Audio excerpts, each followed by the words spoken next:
Ya melanjutkan dari apa yang ditanyakan sama Rianka. Menurut penelitiannya Dr. Adit sendiri itu kan prevalensi dari Tuksukara itu sebesar 20% di Banyuwangi saja. Nah, kenapa kok timbul angka seperti itu? Dan yang banyak itu yang di dalam, maksudnya dipelihara atau yang liar, dan kenapa kok seperti itu? Mungkin seperti itu pertanyaan saya. Oke, ya ini juga menarik ini ya, karena based on research ya, based on data itu kalau nggak salah ini antara tahun 2017 sampai 18 ya, saya lakukan itu bersama mahasiswa untuk mengetahui angka kejadian toksokariasis. Ya, toksokariasis yang di mana pada saat itu kita masih fokus di kucing. Nah, kucing ini kan pilihannya dua ya, antara stray ya, yang stray cat liar, kucing liar, atau kucing yang dijadikan pet, kucing yang dipelihara atau kucing peliharaan.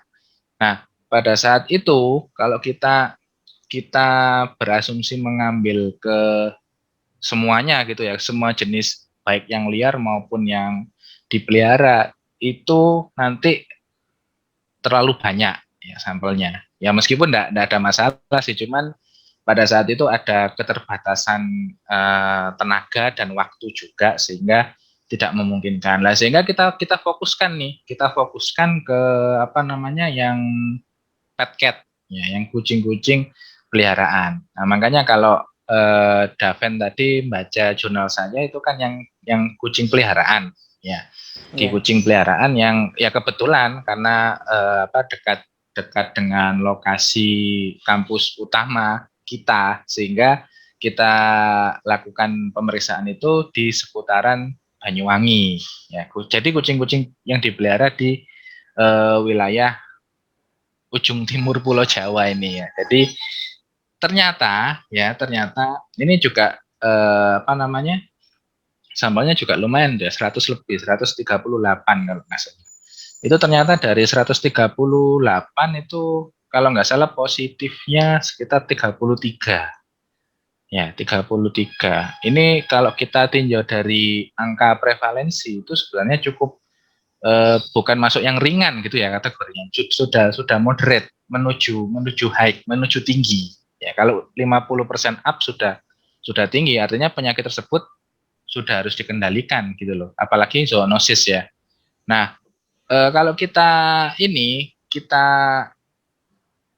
breakdown lagi detailnya ya, karena pada saat itu kita juga menginginkan detail yang relate ini penyebabnya apa, sehingga tidak hanya kita teliti angkanya saja, tapi kita juga meneliti faktor risiko namanya ya, faktor risiko. Nah, jadi setelah beberapa faktor risiko itu kita analisis gitu ya, itu ternyata ada beberapa yang berpengaruh. Yang pertama, ini karena memang semuanya statusnya peliharaan ya, tapi cara meliharanya tiap orang itu kan berbeda ya.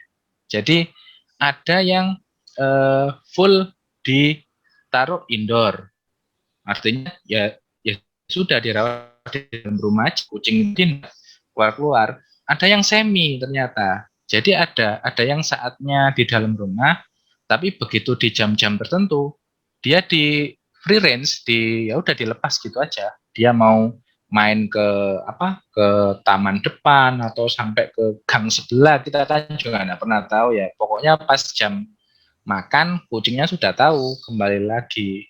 Nah, ini yang tanda tanya ketika si kucing-kucing indoor tadi mainnya ke outdoor ya, keluar, itu kan kita nggak tahu kontaknya dengan siapa saja, terus kemudian bisa jadi di tengah jalan dia makan sembarangan, ya kan seperti itu, sehingga inilah yang menjadi salah satu faktor risiko yang dominan gitu ya. Jadi cara pemeliharaan yang ya istilahnya kurang intensif ya menurut saya. Jadi ada saatnya si kucing tadi itu apa namanya menjadi kontak dengan lingkungan luar tanpa diketahui pemilik ya. Terus yang kedua itu adalah faktor risiko yang relate dengan usia ya. Usia ini ternyata setelah kita grade gitu ya, beberapa usianya ada kitten, adult, sama ini masuknya kalau kucing senior gitu ya. Jadi yang sudah usia tua-tua gitu, usia ya kurang lebih 6 sampai 7 tahun up gitu ya, sudah masuk senior. Itu ternyata didominasi oleh eh, yang kitten ya, yang kecil ya.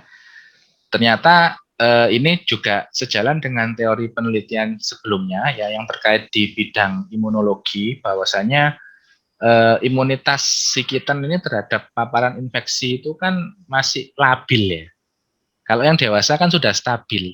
Nah, kalau yang kitten-kitten ini 6 bulan ke bawah gitu ya, 0 sampai 6 bulan itu sangat rentan sekali terinfeksi. Nah, cuman begini, ini juga juga saya sampaikan juga ya, apa namanya, limitasi ya atau kelemahan dari penelitian saat itu yang saya dan tim lakukan adalah memang kebetulan sampel sampel kucing peliharaannya itu didominasi usia kitten. Ya, jadi ketika kita analisis faktor risikonya, akhirnya ya pada saat itu kebetulan memang positif semua ya. Akhirnya kelompok usianya tadi munculnya itu yang paling tinggi angkanya yang kitten karena didominasi dari total keseluruhan sampel itu yang kitten. Gitu. Cuman kan itu tidak bisa kita kontrol ya, tidak bisa kita kendalikan karena kan kita ngambilnya yang sudah ada di lapangan, bukan model eksperimental. Nah itu. Terus yang ketiga ini juga menarik. Ini faktor risiko yang kaitan dengan pemeriksaan kesehatan. Nah, jadi di situ kita membuat membuat sebuah analisa dan poinnya itu adalah ada pertanyaan dari kuesioner ya. Itu apakah kucing tersebut pernah dibawa periksa ke dokter hewan ya. Terus kemudian apakah kucing peliharaan tersebut pernah diberikan obat cacing. Nah, itu ternyata yang kucing-kucing yang positif tadi itu adalah kucing-kucing yang tidak pernah. Ya, jadi yang sudah tidak pernah dibawa periksa untuk ini ya, artinya periksa itu kan tidak hanya sakit ya, check up aja kan bisa ya, cek kesehatan kalau ke dokter hewan gitu loh. Jadi sama dengan dokter manusia, sebenarnya enggak owner ke kita itu ke dokter hewan enggak perlu nunggu sakit ya. Kita konsul kesehatan aja malah lebih bagus. Terus ternyata yang kedua tadi ya, ternyata ada hubungan dengan obat cacing itu bahkan ada pemilik yang belum tahu ya, artinya loh kucing itu ternyata bisa ya dikasih obat cacing. Oh, kucing itu ternyata ada obat cacing yang khusus ya. Nah, gitu loh.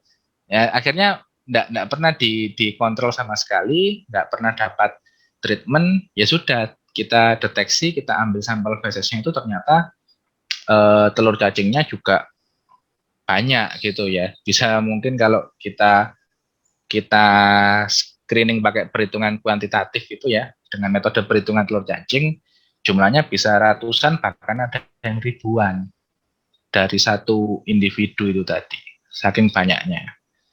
Nah itu, jadi faktor risikonya ini memang kaitannya dengan kucing-kucing yang lebih sering kontak dengan lingkungan luar ya, di mana tentunya lingkungan yang artinya minus sanitasi ya, entah itu di tanah atau mungkin di tempat sampah kan biasanya banyak kan kalau di dekat perumahan yang model-model lingkungan seperti itu. Terus adalah terkait awareness dari pemiliknya sendiri, di mana pemiliknya itu juga ini tidak terlalu care atau intens terhadap check up rutin dari kucing atau mungkin hewan peliharaannya gitu ya. Nah, sehingga akhirnya ya itu tadi, itu pun cuman salah satu penyakit ya. Kalau mungkin kita periksa semuanya tidak hanya cacingan, mungkin juga ada bakteri atau virus atau gimana gitu.